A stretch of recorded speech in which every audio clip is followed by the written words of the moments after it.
All right. Well, it is 8:01. I see the numbers continuing to climb, but for the sake of time, let's get started. Good evening again, everyone, and thank you so much for joining us for our webinar tonight on why AI enthusiasts choose the MIT Executive MBA program. My name is Amber Ackerman, and I'm the director of the Exec Degree programs, which is comprised of both the EMBA as well as the Sloan Fellows MBA programs. I'm joined tonight by my fabulous colleague, Tom. Tom, you want to give a little hello? Yeah, hi everyone. So glad to see everyone here. My name's Tom Little. I'm marketing coordinator for MIT Executive Degree Programs. Um, I pretty much handle a lot of the content that you see, whether it's on the website, on social media, on YouTube, emails, all of that. And I hope that it's been helpful, and I hope that tonight's session is helpful for you as well. Thanks, Tom.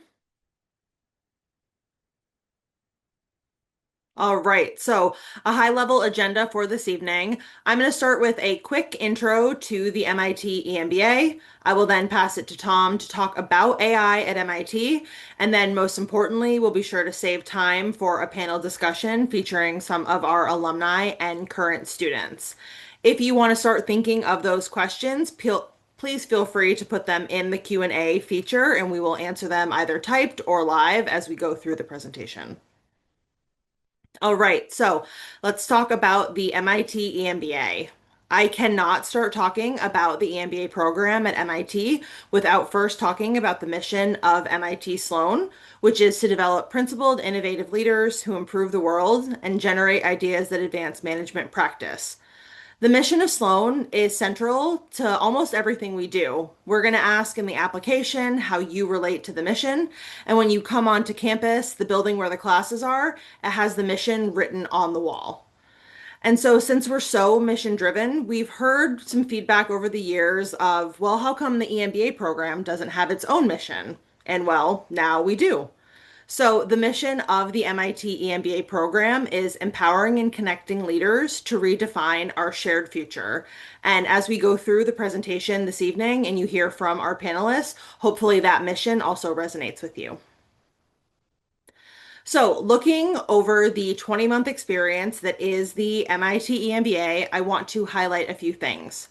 First, the class of 2028 will come to campus in September 2026 for orientation, with classes starting that same October. The 20-month experience is comprised of 26 weekend sessions where you're coming into Cambridge. These are Friday and Saturday sessions, and they occur every 2 to 3 weeks. So, yes, there are some times where you might be coming to campus every other week, but there are also times where you might only be coming once a month. In addition to those 26 weekend sessions, there are 4 week-long modules that are on campus that are a deep dive into a specific area of focus over the week. There is also an option for an international week-long project as part of our executive labs. Anything about the curriculum for more details, you can feel free to visit our website, and we have some videos as well as more information, as this is just high level. One thing that is important to know about the EMBA is that you're getting the same MBA degree from MIT as the traditional 2-year MBA and the Sloan Fellows MBA. We tell students to expect roughly 15 to 20 hours of coursework, reading, group work outside of the classroom each week. And this, of course, can depend on the classes that are happening and the functional expertise of the student. So the profile that you see on the screen is for our graduating class of 2026, but it looks remarkably similar to all of our class years. There are roughly 130 global executives in each cohort. There are 65% joining from outside of Massachusetts, traveling into Cambridge for those 26 sessions. 76% of the cohort is at the director level or above. 61% are already holding an advanced degree. And most importantly, 100% of the cohort is employed. And so this is really important for putting what you're taking from the classroom into action the following week. And I do want to do a plug and shout out to Tom's campaign for I Love Mondays, where it's featuring real-time stories of students taking what they learned that Friday, Saturday, and how they applied it starting on Monday. So the faculty that we have within the EMBA program are the most senior faculty at MIT Sloan. They are world-class researchers, industry experts, and distinguished teachers. They are writing the books that you're studying in class. They've lived the cases that they're sharing, and they love teaching EMBA students because they think of you all as peers, and the conversations within class are much more lively than perhaps a normal lecture would be. Now I'm going to hand it over to Tom to talk a little bit about artificial intelligence at MIT in more detail. All right. Thanks, Amber. I'm excited to get into AI at MIT. So, Amber just talked about the faculty, and several faculty across MIT Sloan and the Institute as a whole do have research that's connected to artificial intelligence. And as such, there are courses in AI that are open to our students.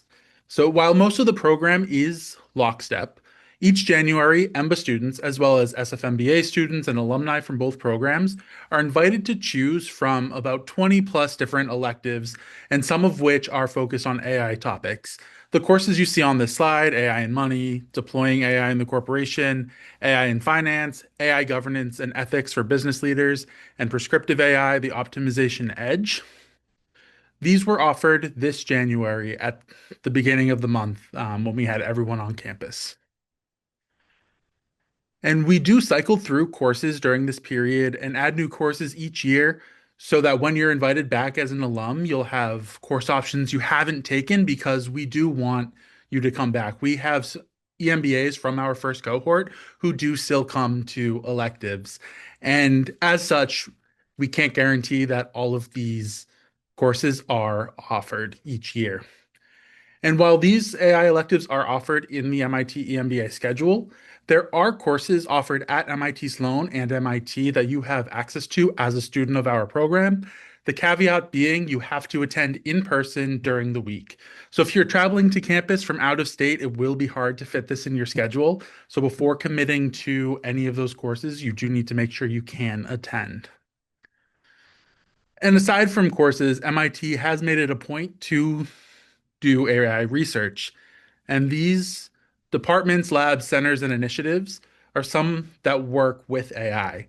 I'll talk about CSAIL and MGAIC in a bit more depth in a few, but to call out a few other ones, the MIT Media Lab hosts research programs such as Advancing Humans with AI, which investigates how AI systems can contribute to human flourishing, creativity, and well-being. They also offer opportunities for students to engage via courses and events, which EMBAs have definitely taken advantage of in the past. The Responsible AI for Social Empowerment and Education, RAISE, is a joint initiative that's focused on the responsible development and deployment of AI for social good and educational purposes. And the MIT Initiative on the Digital Economy conducts research on how digital technologies, including AI, are transforming business, the economy, and society. So the Computer Science and Artificial Intelligence Laboratory, or CSAIL, was founded in 1963 as Project Mac. So that's well before AI became as popular as it is today. They're a driving force behind computing becoming increasingly integrated into our lives. It's one of the world's leading AI research hubs, known for its breakthroughs in robotics, machine learning, and cybersecurity, and frequently collaborating with major tech companies on advanced AI projects. They also run events and courses for the MIT community that you can engage with. More recently launched, the MIT Generative AI Impact Consortium brings together faculty, students, and industry partners to harness the power of generative AI for the public good. The consortium is open to faculty, researchers, and students from all across MIT.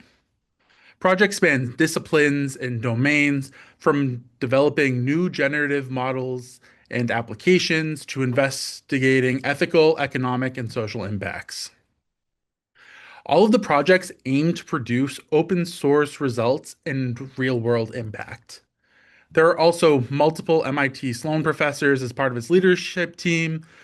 For example, Vivek Faria serves as the faculty co-director, and Rama Ramakrishnan is the professional education lead. And with that very brief overview of AIT at MIT and at Sloan, we want to welcome in our panel, one of my favorite parts of these events.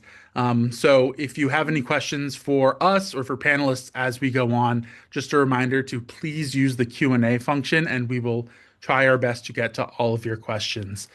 So I'd like to welcome our panelists to introduce themselves. What brought you to MIT? What are you doing in AI now? Um, so why don't we go in alphabetical order by the slide? So let's start with Sridhar. Sure. So thank you everyone for joining. Um, I'll try to answer this in 30 seconds because honestly speaking, I can go for days. Um, when I was looking for different programs, there were many schools who are offering good curriculum. But then when it comes to latest technology and how the latest technology is not only developed, researched, but also used in different sectors, MIT stood out for me. Also, Tony Stark went to MIT. He created Jarvis, which is the ultimate AI. If you don't know what I'm talking about, please Google. I'll get offended if you don't know who Jarvis is. Jokes apart, I will say that something that was not in slide and was hidden in words, but I do want to put emphasis on that. Tom was mentioning about specific courses dedicated to AI. But what we also have is in every class we take, professors have modified the course material to include impact of AI and how AI can be used in that field. Whether it is financial management, whether it is micro policy, we just name the course. We see how AI is affecting the the course, the syllabus, the sector, and that is super exciting for me. So my background is in AI.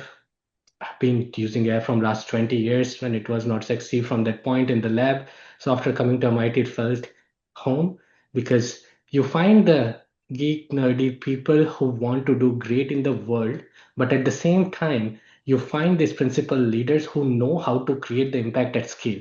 So that's the right combination. And for me, that was the reason to select school, specifically when it comes to AI.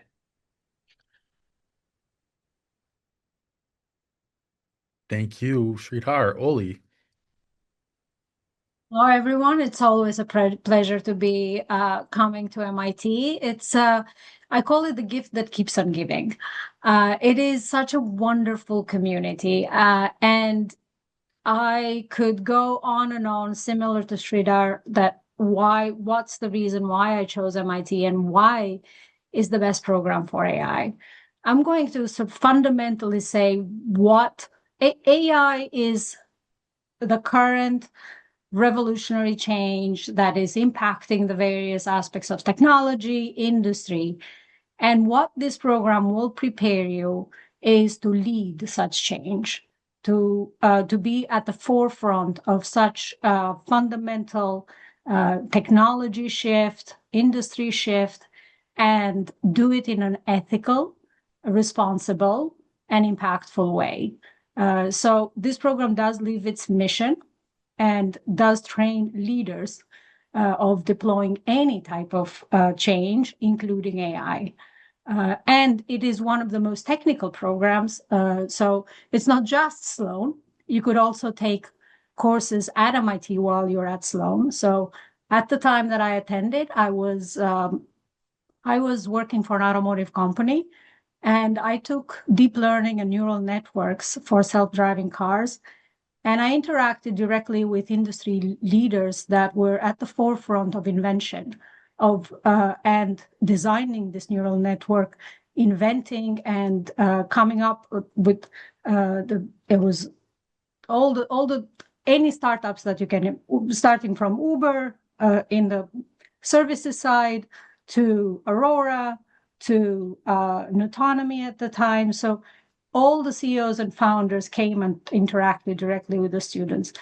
So it is the learning at Sloan, it is the institute, and it is the community that you're choosing when you're coming to this program. Thank you, Jessica.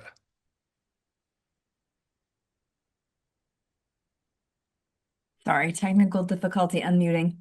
I'm Jessica Souter. I work in AI security for Palo Alto Networks. I was with a startup that was called Protect AI that was acquired last summer. And so I've been in the AI security space for a bit.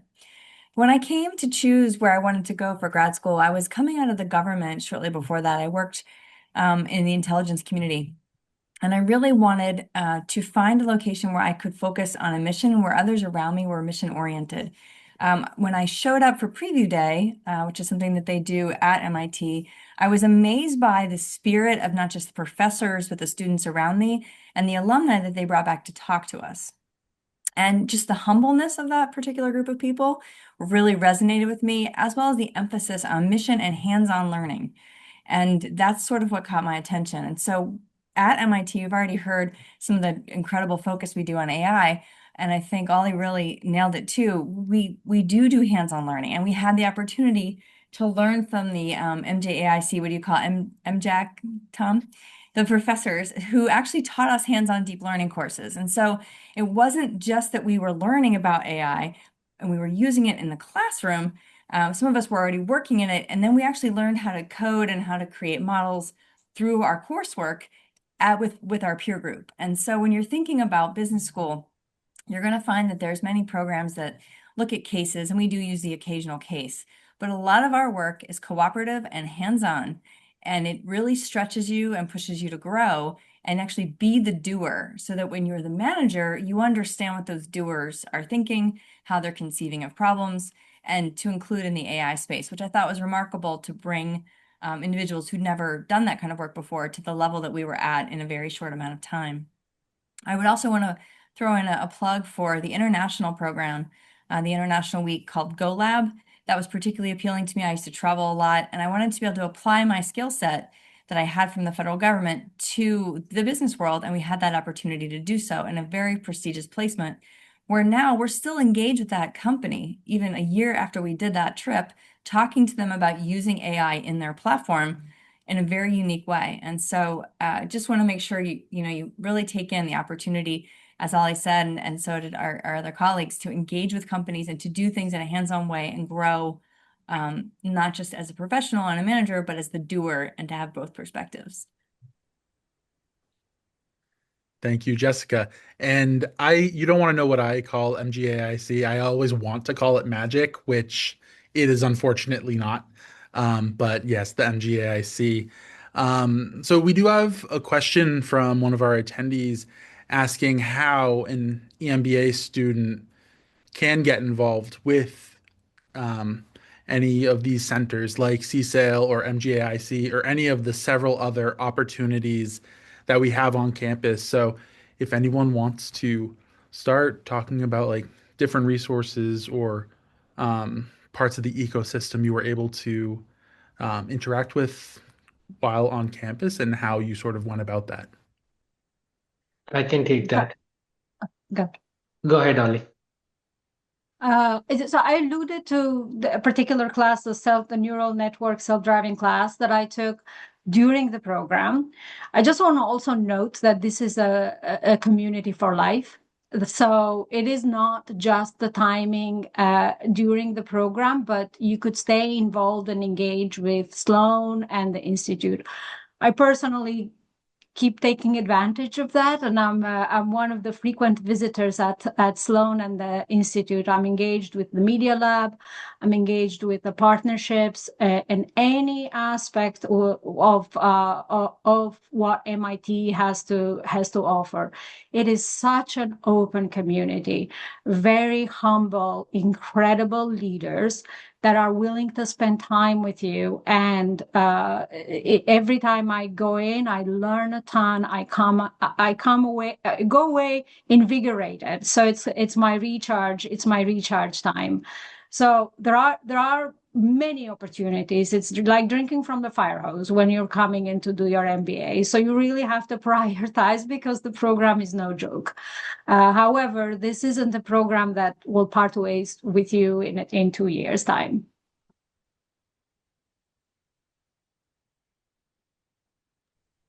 I'm just going to add one other comment.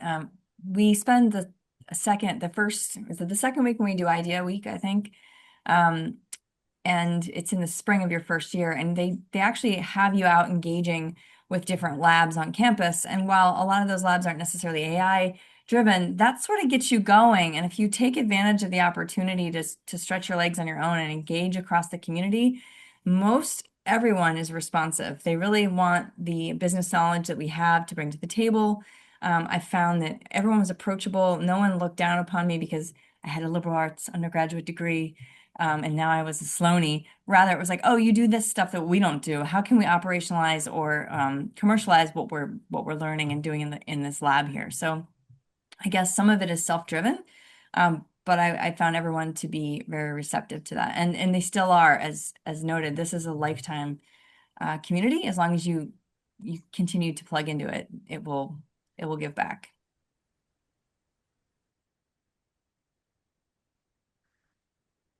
Perfect. So we have another question asking, so this person's wondering what parts of the program were most useful for someone who's already in the field of AI that's trying to cross over into the decision-making part around AI implementation. So what parts of the program did you find most helpful in your careers when you're sort of taking that step into implementation versus actively doing work?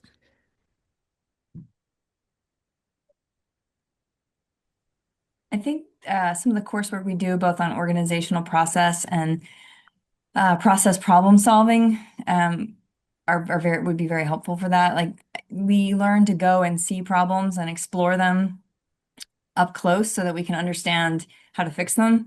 And I think there's a lot of potential for AI to do some of that work. And I think one of the outcomes of studying AI application has been that maybe there's a lot of adoption without a lot of successful implementation to create efficiencies, and to allow humans to spend more time thinking and more time applying what they're learning from the AI. And so I think there's a lot of work that we do in the course where we learn about both human relationships, and this is going to sound ironic, and also how to solve problems where we could identify places where AI would be the solution or part of the solution. And that's been very enabling to be able to think that way and to go through that kind of process. But I'll defer to the rest of the panel. Every course it gives you various elements of becoming a general manager. So transitioning from a functional leader into being a great general manager. So CEO training. It starts with the OP and really just understanding this organizational processes, but it's really not a process class. It is all about understanding human nature, the spirit of an organization, the politics of an organization, everything that goes into how do you get teams and organizations moving in the right direction. And to me, that is one of the best courses.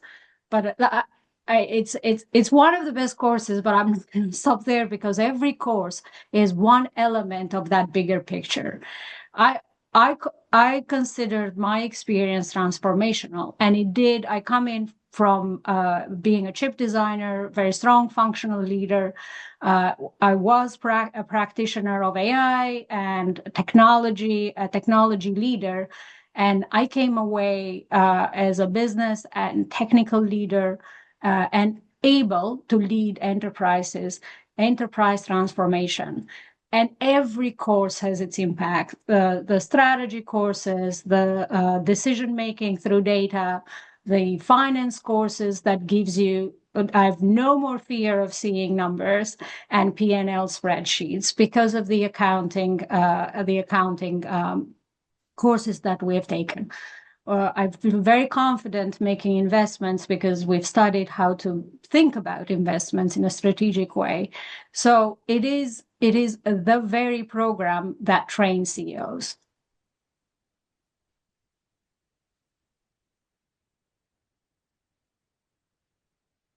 All right. Jessica, you mentioned entrepreneurship earlier. We do have someone asking about the entrepreneurship ecosystem, specifically around AI, and what sort of ecosystem is there available to EMBA students? Never ending. And in fact, it's almost like you want to move to Boston when you're about a quarter of the way into the program. And because I was out of state, I live in Virginia. So you can take advantage of it. And we had classmates who did. I had a couple friends who left New York and like permanently decamped to Boston so they could take advantage of that ecosystem. And so it's really about how much time you have to put into it. Everything from the Martin Trust Center to like all these different opportunities to be a mentor or to get involved in startups.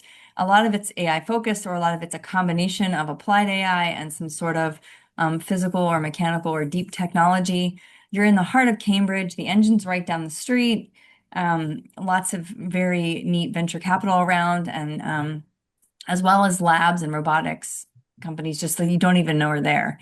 And so I just think that it's one of those things where you can seek it out, but like it's not hard to find. And so as soon as you just start looking, there's lots to plug into, to include competitions on campus and courses about becoming an entrepreneur, as well as entrepreneurs in residence and former entrepreneurs that teach the courses. One of the co-founders of HubSpot taught one of the electives I was in, and the chairman of the largest phosphate company in the world teaches another. So there's tons of ways to touch entrepreneurship and leadership and get plugged in. I'm sure the other two have lots to say too. I can go next. Last 4 months have been life-changing for me. When I came to MIT, my goal was how to scale doing what I'm doing. Spent 15 years in corporate world. Never thought of doing something related to entrepreneurship. I just thought that it's not for me. But as I was going through different courses, as I was talking to other folks, there was this moment. I don't even know what led to that moment, but I just thought that if there is a problem I see, I don't have to wait for someone to give me opportunity to solve that problem. I'm going to solve it. So I just started digging around, and one thing led to other. So there are two parts to this question, and there was one more question around networking. So I'll try to touch that in this answer. First, what tools you can use to advance your startup. Then second, how do you use those tools? So MIT does a great job in creating atmosphere for you where you learn both. And other speakers have talked about it and they will touch, but I'm going to take one specific example. I was struggling to understand how I can go about writing a particular algorithm that's going to help me with some predictive security stuff. Without going into detail, I went through a list of professors at CSAIL. I found someone who's doing research in that area. I pinged that professor. They are most of the time very nice. I mean, almost always they're very nice. But this one just said that, come to office, we'll talk. I started talking to that professor, and now I have a solution that I did not have a couple of months back. So that's the power of ecosystem. Then one thing led to other. I applied to a boot camp that is conducted by MIT called Fuse by Martin Trust Center. Got into it where they got speakers from different areas, and again they create this community that helps you grow. It's like a flywheel. They push you, and then one thing leads to other, and then keeps on growing. I'm going to touch one more thing on networking. Um, it's just amazing. If you have a challenge and if you want someone to brainstorm a thing, you just look at thousands of alumni, you ping them, and they would respond. There is this big sense of community. Um, I ended up talking to someone who reports to Elon Musk and is writing the core algorithm for XAI that's all about public sentiment. How in the world I would have known how that algorithm worked if it was not at MIT? So there are tons of such examples, but those two just strike me because A, they are recent and they basically um, they created a lasting impression on me. I will add a couple more comments. You'll get the bug the moment that I know a lot of my classmates started a company, wanted to pursue an idea. There is an idea lab, which is pretty much if you get an idea during and meet the right team during the first week where we get introduced to the entrepreneurship, you can continue exploring that idea for a whole semester. I also have recommended someone in my organization, one of our senior leaders, to do the EMBA program. As soon as he graduated, he started his own company. So I've been on the receiving end of that. You will get the bug and you will rethink. You're going to find yourself in a fork, and you're going to want to decide, what do I do with the rest of my life? You're going to want to make a difference. And whether that's through founding your own company, being a leader in the organization, you're going to make something big happen. Thank you. So we have another question. Just given your professional responsibilities and the time that is taken away from work, how did you make time? How did you make intentional choices about where to invest your time to get the most value from the program aligned to your goals and its experiential components? I'm gonna I at the time that I did the program, I had two young kids, a very demanding job in the automotive industry with a lot of screaming customers and lots of travel, and a job that had quite a big commute. But you do become very strong at prioritization. I still to this day uh, go back and say, I want that kind of adrenaline rush again to be able to move out of my calendar things that are not edited and keeping just the essentials. But you do need the support. You do need the support of the family. You do need the support of your teammates at work. So the sponsorship from all fronts is required. I would say again, still, as far as how do you focus on the big things, is prioritize those big things that are and fit that are important to you. And academics are important, but so is networking. So you do need to also attend the activities and take advantage, keep an open mind and take it all in, because you get that once in a lifetime opportunity. Make it happen and make the time for it. Okay, I'm going to fast follow here with a comment. You said something really interesting about making sure you network and participate in the activities. I definitely did, but something interesting, a classmate of mine turned to me. We were all up in at MIT for January coursework. And she looked at me and she said, I wish I'd gone out more when we were in class. And I wish I'd done more instead of studying and working. Now, she was a stellar student. Everyone adores her. But at the same time, it was like, oh, well, it's not too late because we keep coming back up. Like, it's not like we're not here. She's like, I know, but I missed it. So make sure you do like have a healthy blend of going out. You don't have to like party, but like see everybody, participate. That's when the magic happens. That's when you're out doing some random thing and two people are like, oh, well, we should do that business together. And suddenly like some startup show comes out of like the bowling activity or Amber, at the dinner that Amber or Tom hosted. And things come together in those moments outside of the classroom because you're talking about what you learned that day or you're talking about your great ideas. So make sure that you have that balance too. And just quick second, make sure your boss is supportive of you attending. I have a little bit of a crazy boss, but he was wonderful about my Friday sessions and my Saturday time. He never would bother me then either, but he would make sure that nothing touched my calendar on those days. And if I was at school and he found out I was at school, he'd tell me he'd call me back later. So those are two things I thought I wanted to share in response to that comment.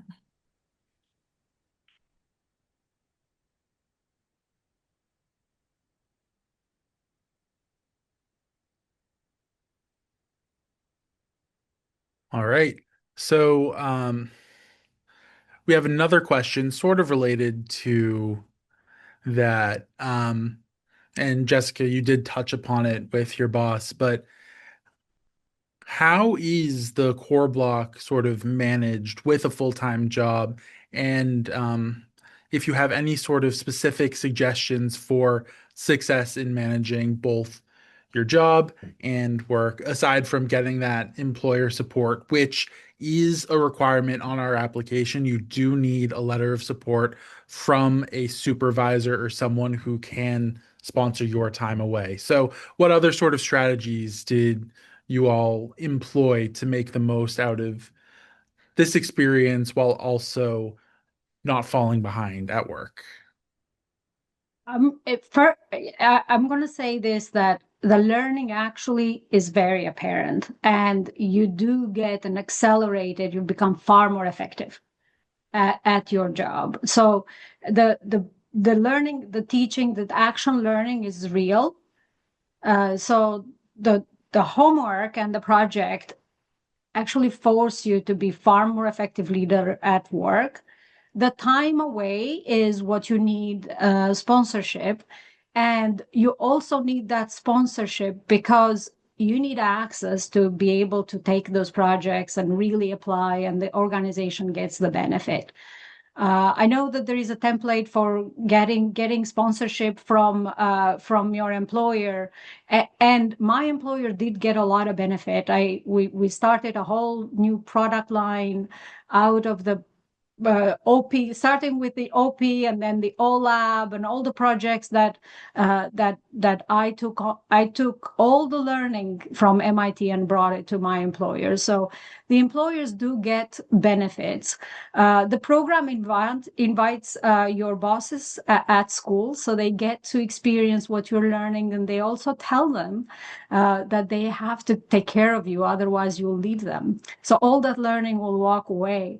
And practical tactics, as I mentioned, I had an hour and a half commute. I would do my reading with Audible or a voice reader for all the reading during my commute. I had young kids, so I was exhausted and just like collapsing at night.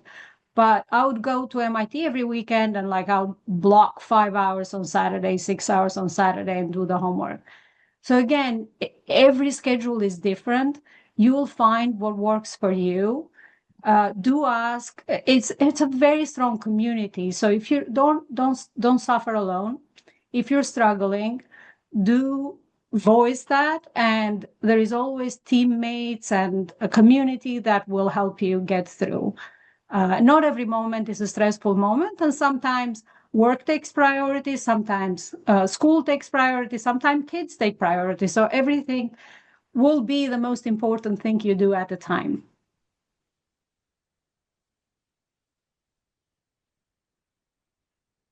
All right. So we do have a couple of questions about the curriculum coming up, and they just want to know sort of how does MIT keep the EMBA curriculum current? Does it feel like it's still relevant to what's going on today, or and does it change year over year, especially to keep up with AI development? I can start because I'm currently studying, and yes, and yes, and yes. So they do. So the core remains same, and it should. I mean, the core fundamentals should remain same. But then there's always a section on how the latest technology is affecting this core, if it is affecting. Whether it is about marketing, whether it is about pricing. Someone was asking about UI and UX, so that goes a little bit into human and organization behavior and market parts. There is, in last 10 months or so, every course that I have taken always talks about how AI, generative AI, and all this latest technology is affecting the field we are studying. What are the areas that they think will be affected? What are the areas that will not be affected? So they talk a lot about how these things are going to come together, what they think is going to happen in future. I took a course called Global Business of AI and Robotics. It was co-taught by the Nobel laureate, Nobel Prize winners in economics, Professor Simon Johnson. And I'm like, what is he going to talk about? I'm just curious. So half of the class was about AI and how public policy, and even in economics. I would wonder what's the relation between economics and generative AI. But half of the class we spent talking about it. So yes, they do update curriculum. Core remains same, but they do talk about the aspect of how latest technology is affecting or not affecting the core. I'll just add too that even our marketing class was trying to experiment with using AI. And so parts of our assignments she would specifically say, use AI for this piece, use it this way, and then tell me the prompt. She wanted to know what would lead us to get a certain response and a certain result. And then there was other prompts and other assigned parts of the assignment we were supposed to do all on our own. And so I thought that was an incredible way of bringing AI into the classroom and also kind of reminding us that maybe some of the best ideas just come from ourselves and not the AI, because it can kind of it was a little flat sometimes. And so there's a lot of work being done to bring AI in specific ways and get you comfortable with it, but also kind of show the positives and the negatives.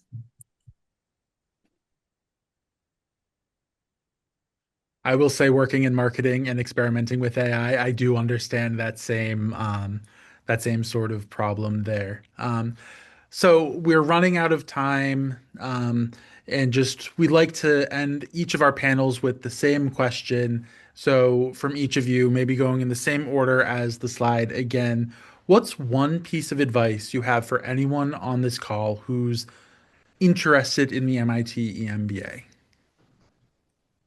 Um, there's no right time to do wrong thing. There's no wrong time to do right thing. Joining this course will change you. People don't believe when they say that it did change me. I still have to find a person whose life has not been changed. It's more than MBA degree. There's a 360-degree development. Don't overthink. Just jump into it, do it. You will not regret. And tuition on me if you regret. So that's the piece of advice from me.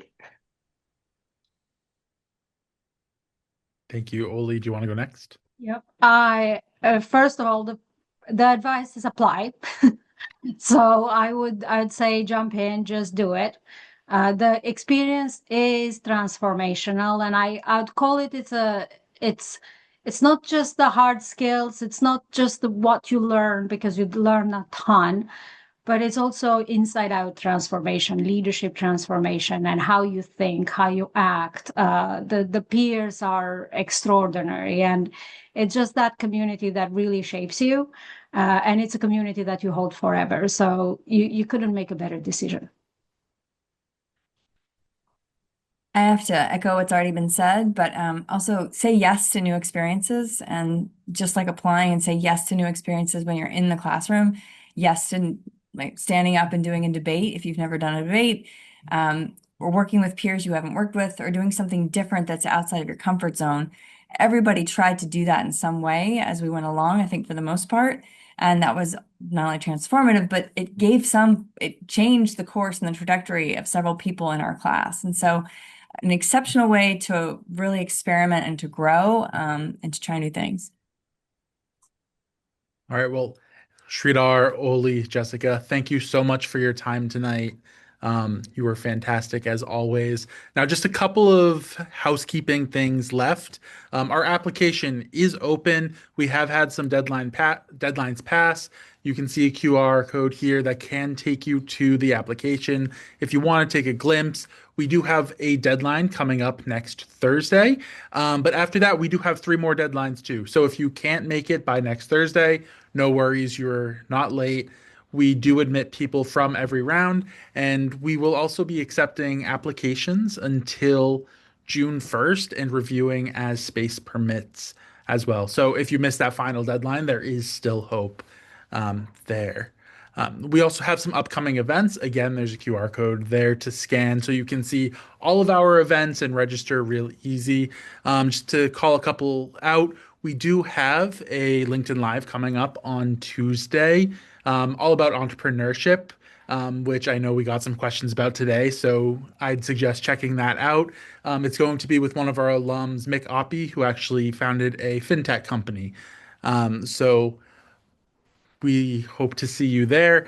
The other events on here are all virtual except for the Washington, D.C. info session you see at the bottom. That is in person in the capital of the United States. And so I want to thank everyone for coming. Thank you to our wonderful panelists. Thank you to Amber, and we hope to see your application come through. So good night, everyone.